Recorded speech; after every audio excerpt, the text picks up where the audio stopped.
اس دنیا میں ایک ایسا ملک بھی تھا جس کی اپنی ہی آرمی نے اپنے ہی ملک پر قبضہ کر لیا تھا۔ نہیں، میں یہ بات پاکستان کی نہیں کر رہا ہوں، میں بات کر رہا ہوں کسی دوسرے ملک کی۔ انہوں نے سب سیاستدانوں کو قید کر دیا اور اپنی ہی عوام پر سرعام فائرنگ کر کے انہیں خاموش کرانے کی کوشش کرائی گئی۔ یہ کہانی ہے ترکی میں ہوئے آرمی حملے۔ یہاں رات کے ٹائم آرمی نے پورے ملک پر قبضہ کیا اور اعلان کیا کہ یہ ملک اب ہم چلائیں گے، ساری چیزیں ہمارے قبضے میں ہوں گی اور جیسا ہم کہیں گے ویسا ہی ہوگا۔ میڈیا، پولیس اور گورنمنٹ کے ہر محکمے کو انہوں نے اپنے کنٹرول میں کر لیا۔ اس ٹائم سبھی سیاستدانوں نے ہار مان کر ان کے سامنے گھٹنے ٹیک دیے۔ لیکن یہاں ایک سوال پیدا ہوتا ہے کہ عوام نے ایسا کیا کیا کہ آرمی کے پاس جدید ہتھیار، ہیلی کاپٹر اور ٹینک ہونے کے باوجود بھی وہ ملک پر قبضہ کرنے میں ناکام رہے۔ یہ کہانی شروع ہوتی ہے 15 جولائی سن 2016۔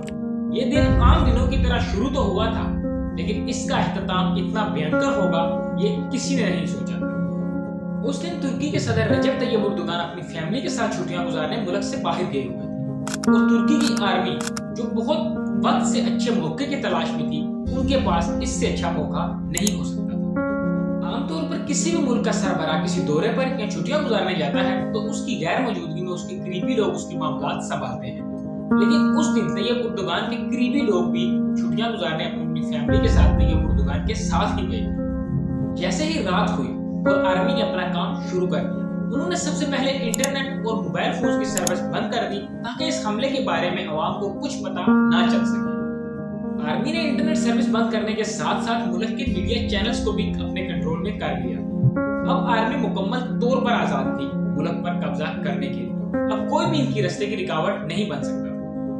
انہوں نے سب سے پہلا حملہ کیا پی ایم ہاؤس پر، اور پی ایم ہاؤس میں جتنے بھی سرکاری ملازمین تھے ان سب کو اکٹھا کر کے ایک کمرے میں بند کر دیا اور پی ایم ہاؤس پر قبضہ کر دیا۔ اس کے بعد انہوں نے گورنمنٹ آفیسر اور سیاستدانوں کو ڈرا دھمکا کر اپنے ساتھ ملا لیا، اور اب جو کوئی بھی ان کے رستے کی رکاوٹ بنتا یا ان کے خلاف کھڑا ہوتا یا تو اس کو قید کر دیا جاتا یا مار دیا جاتا۔ رات 8 سے لے کے 11 بجے تک انہوں نے یہ سارے کام کیے، اور رات 12 بجے پورے ملک کی کمانڈ ان کے ہاتھ میں تھی۔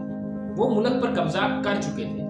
اب تک ترکی کی عام عوام کو پتہ ہی نہیں تھا اس حملے کے بارے میں، اور ان کے وہم و گمان میں بھی نہیں تھا کہ ان کی اپنی ہی آرمی ملک پر قبضہ کر چکی ہے۔ اس دوران یہ بات طیب اردوغان تک پہنچی۔ انہوں نے بہت ہوشیاری سے کام لیا اور وہاں بیٹھے بیٹھے پوری دنیا کے میڈیا چینل کے ساتھ رابطہ کیا اور انہیں انٹرویو دیا اور انہیں بتایا کہ میری آرمی نے میری غیر موجودگی میں میرے ہی ملک پر زبردستی قبضہ کر لیا۔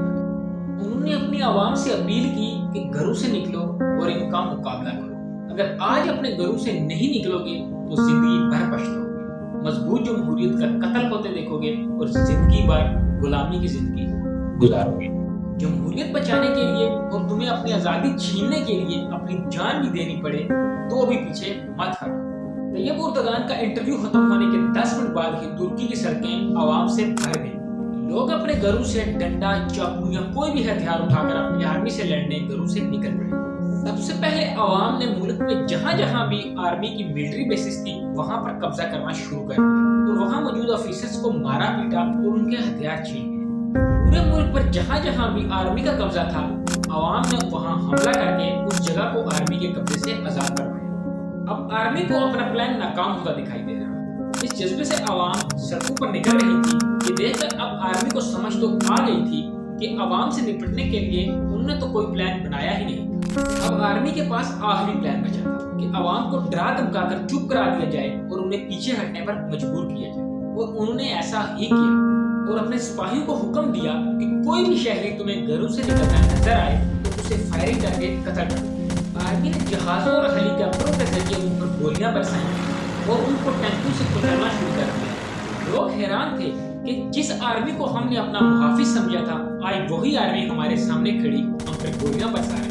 پوری رات آرمی نے اپنی عوام پر بم برسائے، ان پر گولیاں برسائی گئی اور فضائی حملے بھی کیے، لیکن عوام کا عجیب حوصلہ تھا کہ ٹوٹنے کا نام ہی نہیں لے رہا۔ آرمی کو لگا تھا کہ ایسا کرنے سے عوام ڈر جائے گی اور پیچھے ہٹ جائے گی اور یہ معاملہ ہمیشہ کے لیے یہیں ختم ہو جائے، لیکن ایسا نہ ہوا۔ ترکی کی عوام نے آخری سانس تک ان کا مقابلہ کیا۔